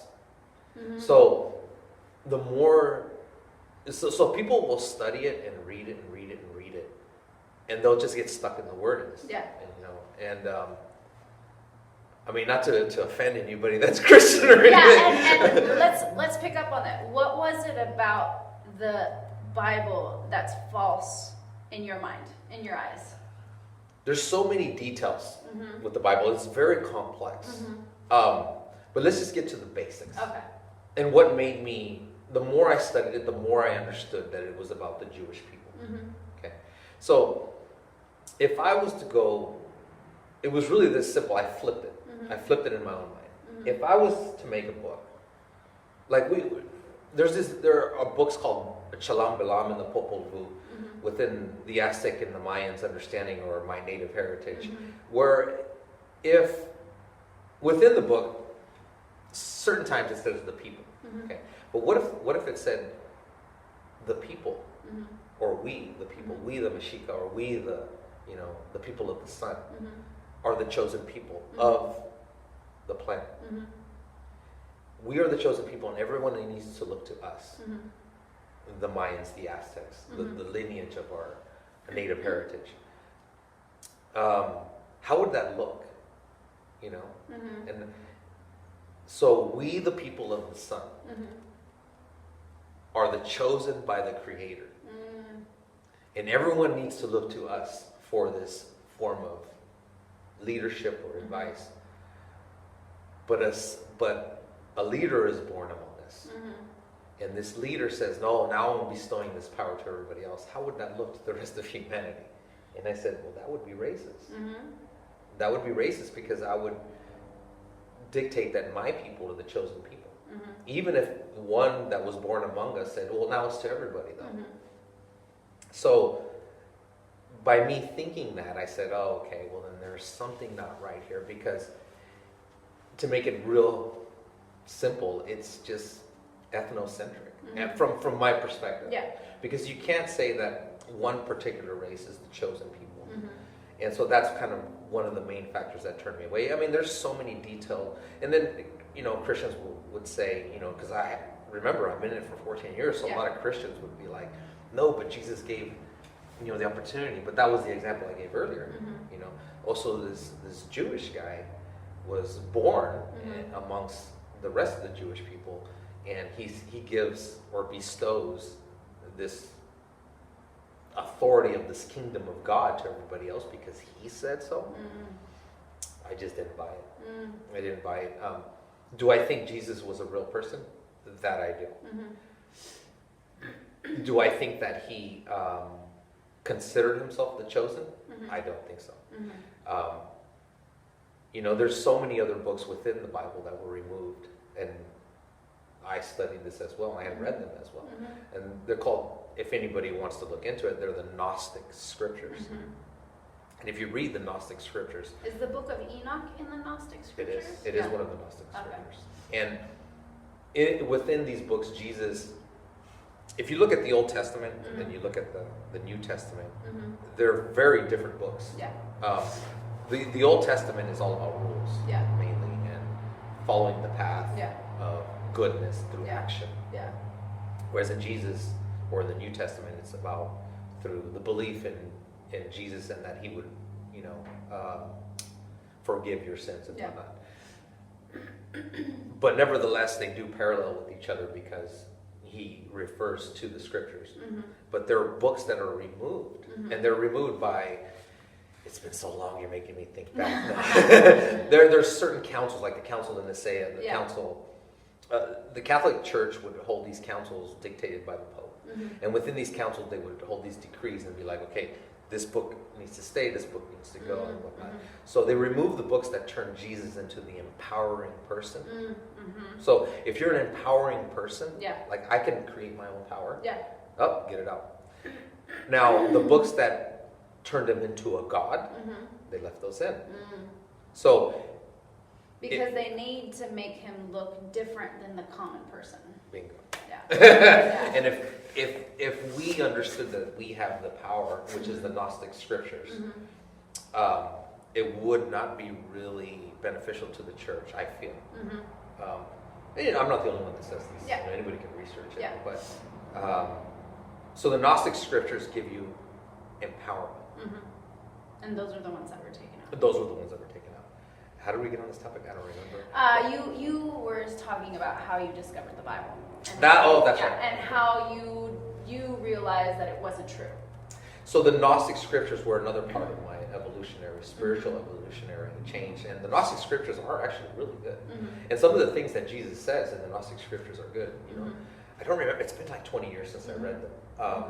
But you have the Book of Enoch, the Book of Noah, the Book of Mary Magdalene, I think.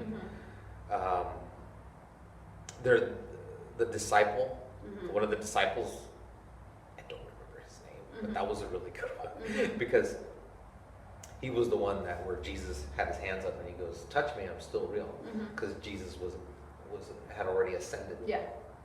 So this led me to a different spiritual evolutionary change within myself, and I understood that if I relied all my security, because humanity is very much scared, as we can clearly see in this day and age with the whole virus deal, everybody has this huge amount of fear, and with fear, you need some sort of backdrop. Yes. And Jesus or the Bible is this security. Yes. Oh, it doesn't matter what happens to me because I got something over here. Yeah. Whereas in the Gnostic scriptures, and not only the Gnostic but other writings, ancient writings, they say, no, you are the one that has the power. Yeah. You're the one in control. Yeah. And you're the one that needs to not be scared. Don't be scared because you're relying on a backdrop over here to protect you. Yeah. And there's nothing wrong with that because that's just a change. Yeah. If you need someone there to hold you as a security, then that's fine. But to get to the point where you're like, you hold yourself as a security, it is a huge evolutionary spiritual jump. Yeah. And very, very difficult for people to swallow. It is very difficult. And understand. Yeah. But it is a jump up. So you're doing all this research. You're doing this. What does your personal practice start looking like? My practice of spirituality. So during this time, it was around this time, within the 14 years, I became an herbalist, a naturopath. Let's not say naturopath because that degree came later, but I was studying plants. Why did I study plants? If there was a catalyst on that particular moment, I would probably say it's just a desire to help people. So, well, I remember one time when I was still with you guys at Club X, I got really sick. And I was like, hey, I think I had to cancel class or whatever. And you're like, what are your symptoms? And I told you my symptoms. You're like, go to the store, get slippery elm, mix it with water. And I was like, what the fuck is slippery elm? It was slippery elm marshmallow, probably Mullen. because I've had that mixture for years. Yeah. Yeah, I mean, I've been doing that for years, where I give people these remedies. I mean, I even got to the point where I was buying all these remedies, and I would just give it to people for free. Yeah. Here you go. Here's your formula. Here's a formula. Here's a formula. So I did that a lot. That was, to me, my service to humanity, and through a one-on-one basis, as opposed to mass groups or whatever. So you already had that calling to serve humanity. I did. I mean, it's such a shift, right? Let's beat up people. Well, because you were also training kids in boxing in your neighborhood in Windsor after juvie and while you're studying and everything too. Yeah. So during that time, during my Christian phase, I was also, helping kids how to box. Yeah. But I've done this boxing thing for many, many years. Yeah. Well, because you used to beat the shit out of people. Yeah. But here's the thing. And me teaching boxing, I've always known what it was about. Yeah. And it was not about boxing. Yes. It never has been. Yes. So I'm sorry to all my boxing people that are seeing this. Hopefully they will see it. But it's bigger than that. It is boxing, but it's the energetic shift that happens within you while you're boxing. See, I was this aggressive person. Yeah. So I always consciously knew that if I can get another kid who has this aggression, because I got into boxing, to let out my, when I was 16, we missed that phase, but I was a boxer. And so I said to myself, let me help these kids that are going through something similar. And, but at the same time, it's not about boxing. Yeah. I know this. Yeah. I'll show them boxing. I'll make them a good boxer, make them win or whatever. But really, it's something deeper that they don't even understand. Yes. So that has always been my agenda. Yes. And interestingly, the kids would always ask me for some sort of advice, or not even kids. I mean, a lot of them are older too. Yeah.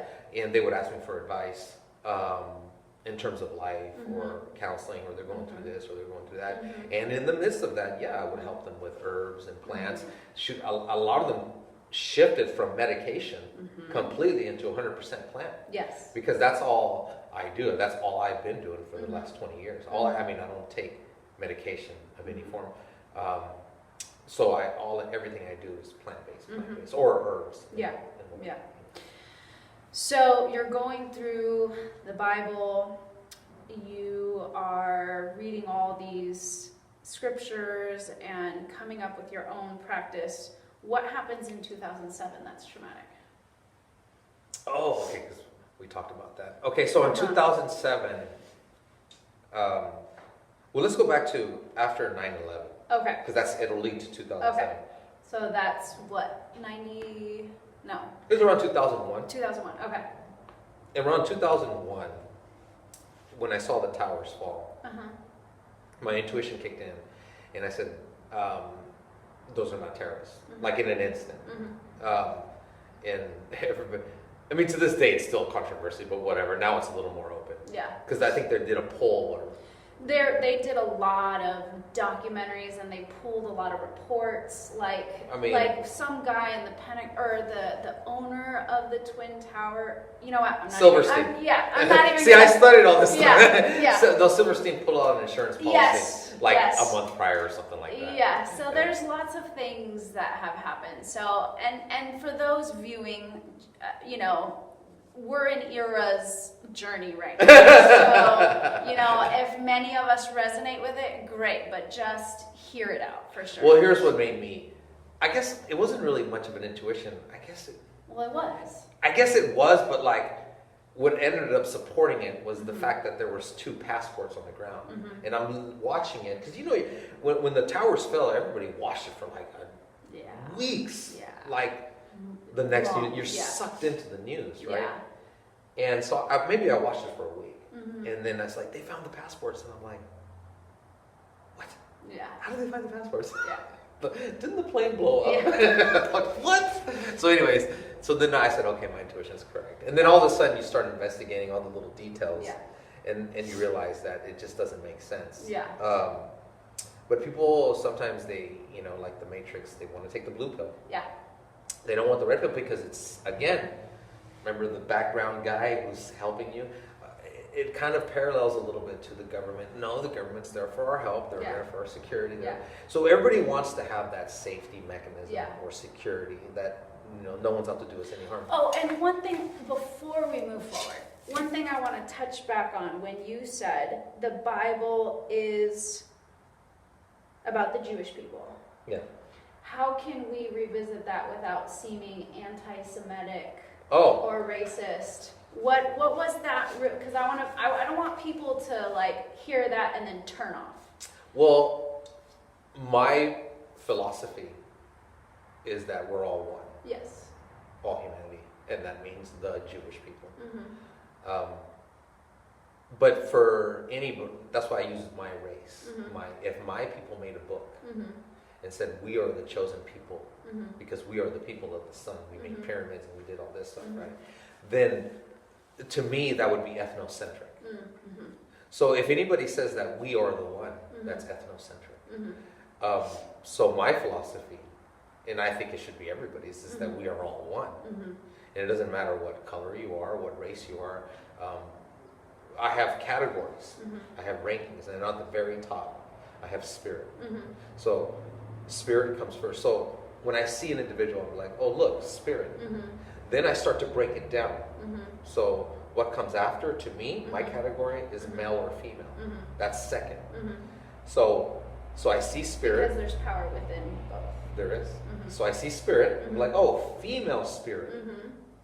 Next, what comes down, then comes ethnicity. Oh, this is just the way my mind works. Okay, so then, what is she? Russian, German, Mexican, African American. So then that comes third. Then fourth, nationality, then American, whatever. So then that's the way I break down. Because those all contain power in your mind, a different type of power. Well, when people see people and they have a high degree of ego and or ethnocentric, like in pro-Mexican, pro-brown, brown pride, whatever, then I will start, if I see that as myself and not as spirit, then what I would subconsciously, it will take over and I'll be like, oh, white person. Oh, Asian person. Not brown, not black, not. So then I would deem them lower. And I don't strive to do that. I strive to see spirit first. And then everything else is details. And really, even male, female is really nothing compared to the spirit. Yeah. The spirit is number one. Okay. So when I see people, it's spirit. So if I see people as spirit, then we're all spirits and we're all one. So you say the Bible is focused on one group of people. It centralizes spirit, but yet subversely it goes into the Jewish people. And it says the Jewish people are the chosen ones. And like I said, the Bible has said, they're not the chosen anymore because Jesus said that all our blood, that his blood saved everybody's sins. Yeah, well then remove it, but they won't. Okay. They won't. Okay. That's what I mean. Okay. So then back to 9/11, your intuition tells you that it's not terrorist. Yeah, it's not terrorist, so I look into it. And this led me to a phase of, because I think during this time, I'm in a transitionary period of Christianity into meditation. Okay. I have already meditated for about 5 years now, during 2001. So I kind of am at that point where I'm discovering a different aspect of my own personal security. Okay. And not looking for someone to help me. Okay. And so through this investigation, I began more meditation, and I started going into the woods a lot after 9/11. And so I guess there was some sort of shift with the Twin Towers in me, I guess. I don't know, and made me look more inward. And so I spent, I remember spending many years in the woods. And I don't know why I'm going to the woods, but I am. I'm just going into nature all the time, and I would just sit there and meditate and look inward. And this lasted, I guess, at around 2005. From doing all this meditation, this is where I get weird. Let's get weird. Well, I get to the point where I get really spacey and weird. Okay. So I began a fast at around 2004, I think. And this fast starts with veganism. Or take it back. Vegetarianism. So eliminating mostly a lot of foods. And then this lasted for some time. But I'm incorporating meats. Yeah. You know, eggs and stuff, and then but not as much. Okay. So the percentages of plant-based went increased to about at one point to 100%. Yeah. But it was anywhere between 70 to 100. Okay.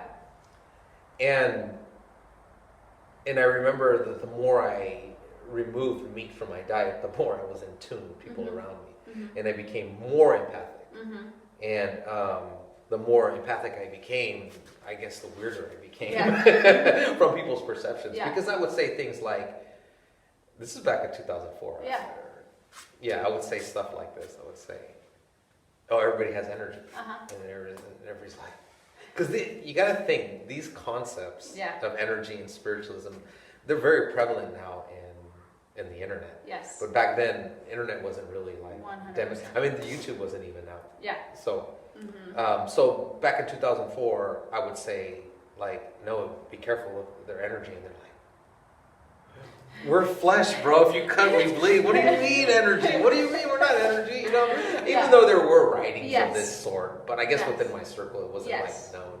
And people, but you were also talking about it like it's the way everybody talks, and people aren't used to that yet. No, and so when you would mention these things, people would think you're weird. Yeah. And I said we're all energy, and we have this vibrancy, and we have this frequency, and that person over there has an energy, and that person. And I didn't even fully understand what I was saying, but I would just go meditate. Yeah. And so these messages would just come through. Yeah.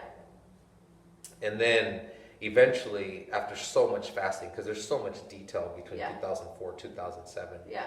But it progressed to the point at about 2006 where I said, I'm getting all my life source from the sun.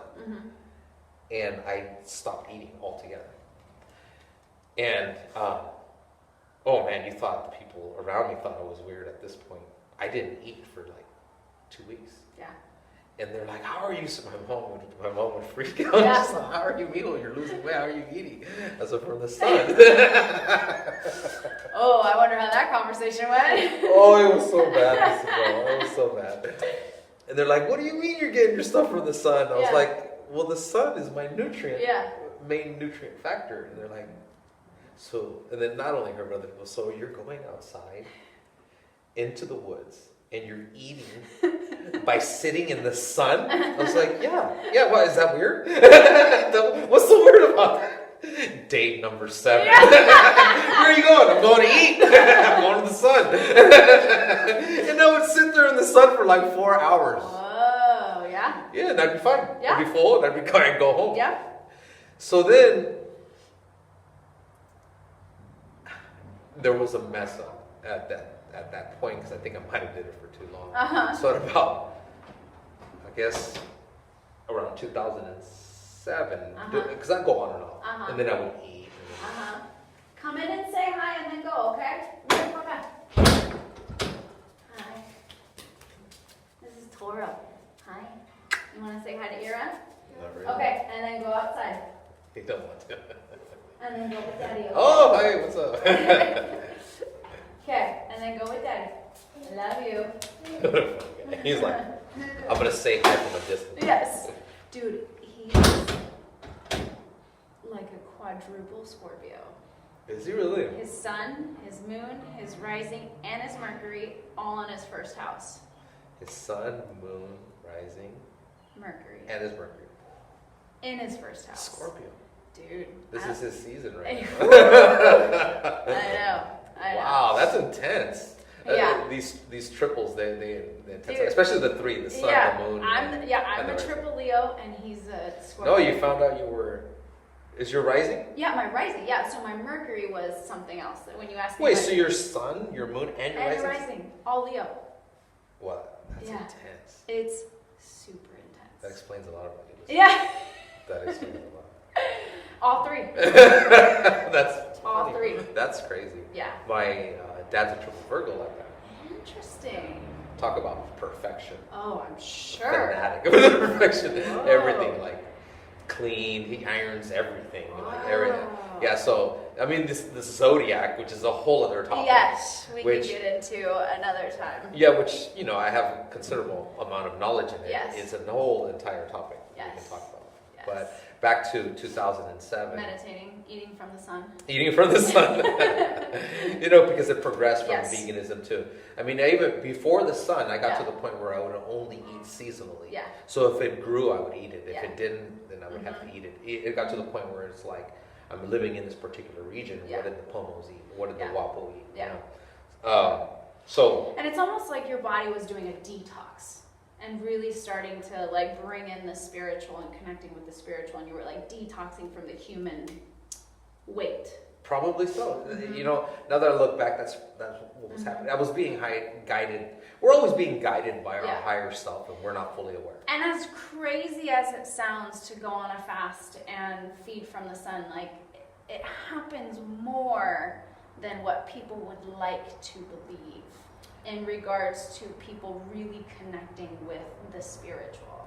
It wasn't until about 2012, give or take, where I learned that someone else was doing this, because I thought I was the only wacko one, and I learned it. And then fast forward 2016, it became really prevalent on social media, and then I said, "Whoa, other people are what the hell?" Yeah. So it again kind of goes back to how we're all one, and we all kind of know. It's just some people decide that they're going to tap in earlier. That's all it is. Yeah. I mean, so if one taps in earlier, then they got a little bit of a head start, 100%. but not a big deal. Yeah. Because we all have our past life gifts anyways, that just resurface like that, depending on, what those past life gifts are, and how, or if you decide to connect. But so in 2007, I'm probably like on day 14 or 15 on fasting, and it probably was my tipping point because I end up going through like stomach issues because I kept doing this, remember, since 2004. Yeah. And I think I'm 135 pounds, by the way. I'm 175. Whoa. Hi, Roman. Come and say hi and then go with Daddy. Hi. Say hi, Ira. Hey, what's up? How you doing? Good. Okay. That's good. Go with Daddy. They both had to check in. They both have. So around that time, I told Mary, I said, "Hey, take me to the hospital." Yeah. And remember, I'm anti-hospital. Yeah. I'm anti-medication every day. And so I'm anti-pills. I don't take any form of medication, so I'm like, hey, whatever it has to be, has to be. I'm not going to take any medication. But at this point, I'm like, take me to the hospital. Yeah. And so she's taking me to the hospital. And then I remember leaning back my chair. And I'm looking into the sky because you can see the through the windshield, right? The night sky and the stars and all that stuff. And I really felt like I was going to die. Yeah. Because I haven't had any food in my system or whatever. So then, as I'm looking, I remember seeing the stars, and then one star in particular was really bright. And the star was so bright that, I just zoned in on it. Yeah. And as I'm zoning in on it, it keeps getting bigger and bigger. Let me rewind. Okay, so I see the star, but before I see the star, I forgot, this is a very crucial part. I'm in a worried state because I'm like, okay, I don't care to die, remember? Yes.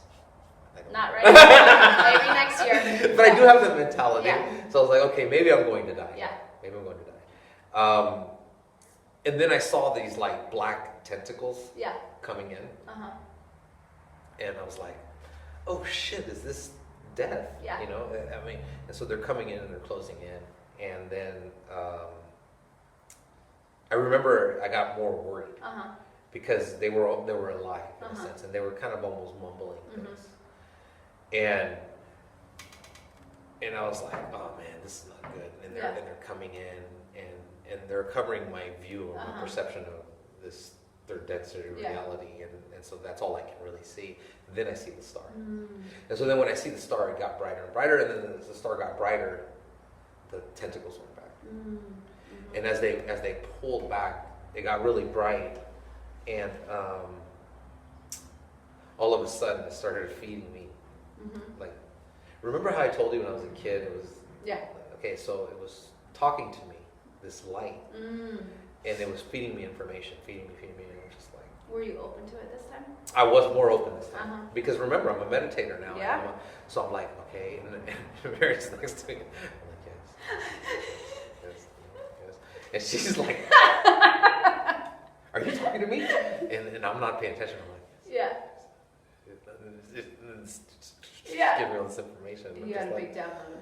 Yeah, I don't know what it was, but it was just like talks. Yeah. Just talks. Israel, this and that. You didn't know what you were doing, but it's okay. This is all for a reason. Yeah. Then I'm just like, okay. And then, and now I'm not scared. Yeah. You know, I only got scared. I didn't care to die really, but I did get scared of the tentacles. Yeah. I did get scared of the tentacles. So then, but when they pulled back, and the energy that I felt from this being, because as I kept talking to it, or as I kept talking to me, it eventually turned into a figure. Oh, okay. Or a humanoid. Yes. Of some sort. Yes. And then the same one from when you were a kid? I don't know. It could be, but it was farther. Or like similar being. It was definitely similar. Yeah. Definitely similar. Was it the same one? I don't know. But it was definitely similar. Yeah. It looked the same. Yes, that's right. Yeah. So at that point, my feeling was, hey, let me go. I'm telling it telepathically. Hey, let me come with you. Oh yeah. Hey. They're like, no, because you got things to do, and I was like, no. They can. They'll be fine. She's good. All my friends are good. Like, let me go with you. I want to go with you, right? Yeah. And then it was like, no, it's not your time. Yeah. It's not your time. I go, no, I'm going to disagree. Yeah. It is my time, and you'll see I haven't ate. Uh-huh. So my time's up. And now I'm sitting here arguing with this man. Let me die.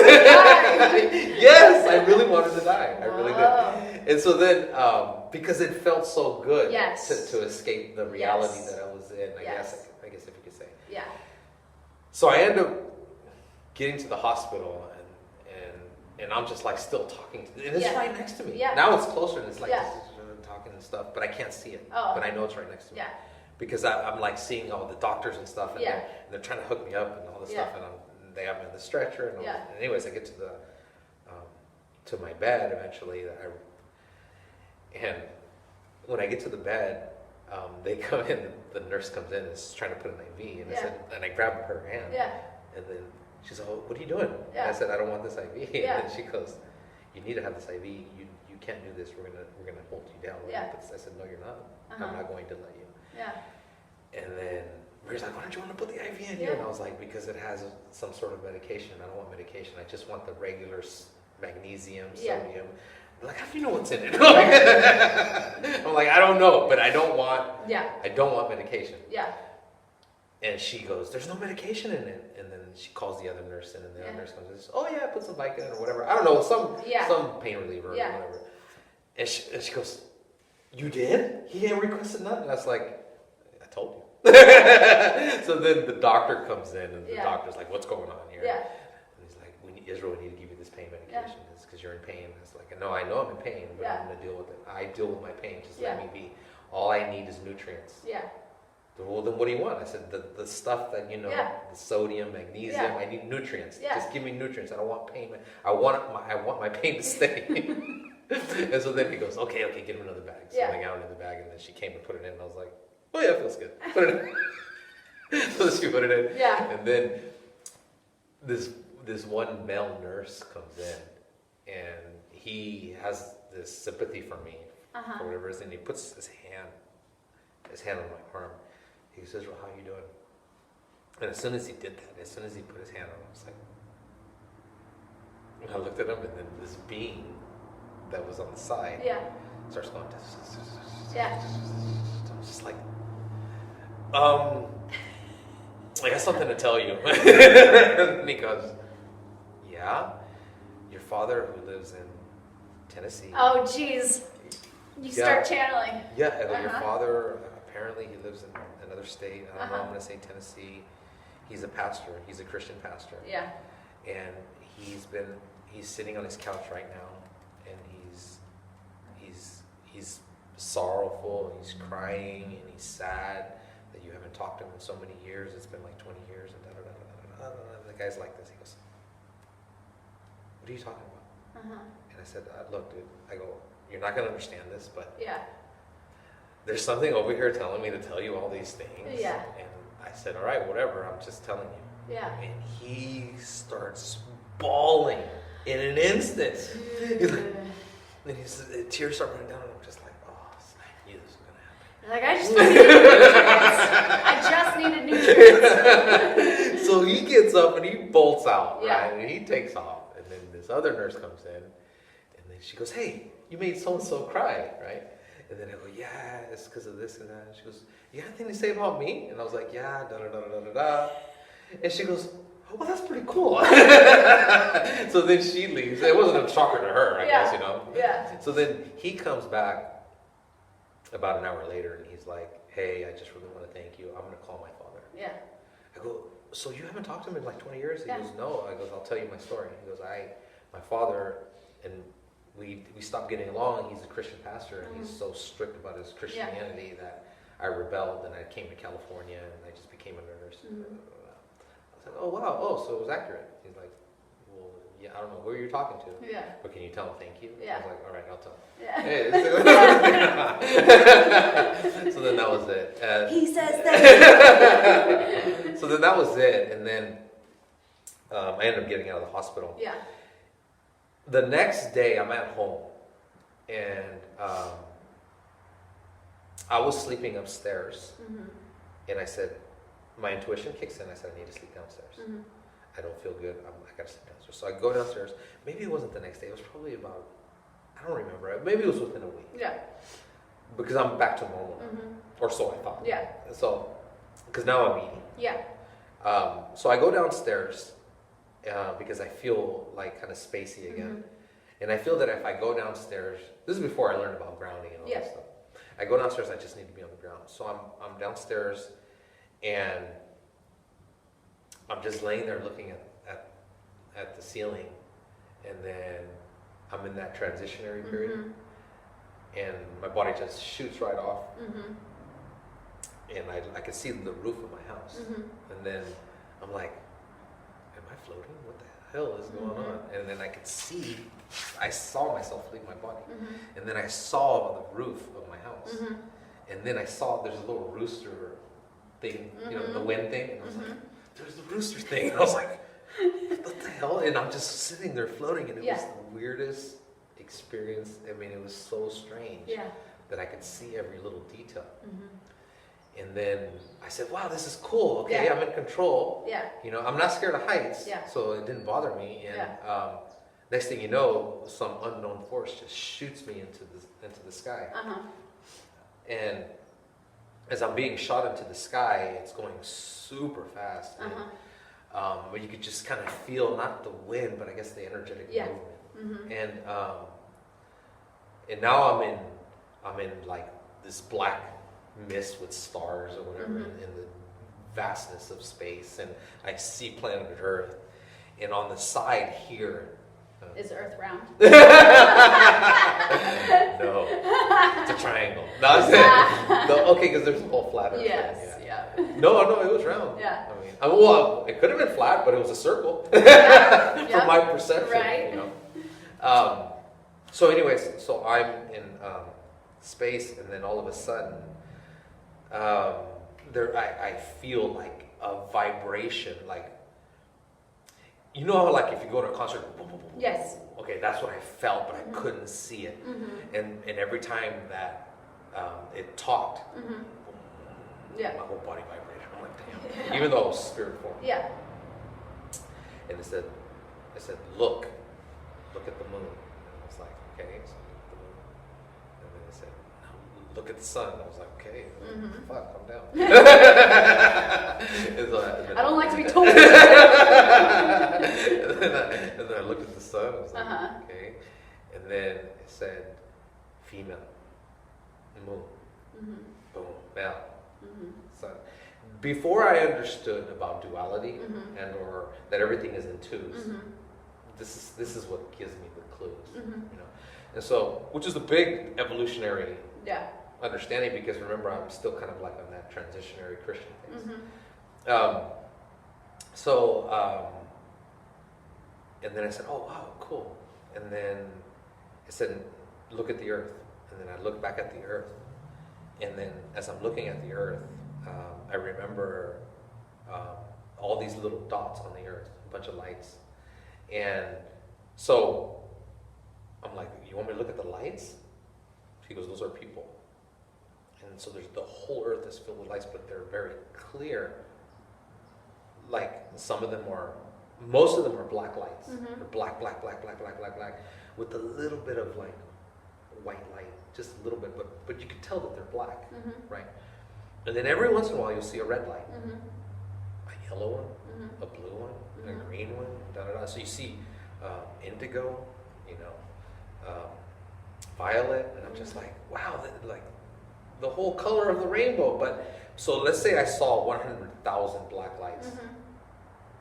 At times I would only see like two, a red and a green in the midst of them.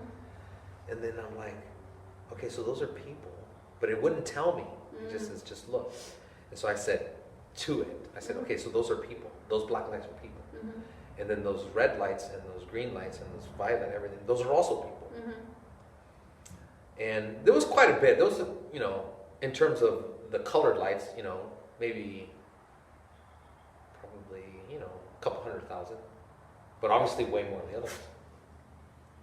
And then as I kept looking at it, all the red lights left, and then they turn into they went like a line, and then they turned into a ball, and they all united.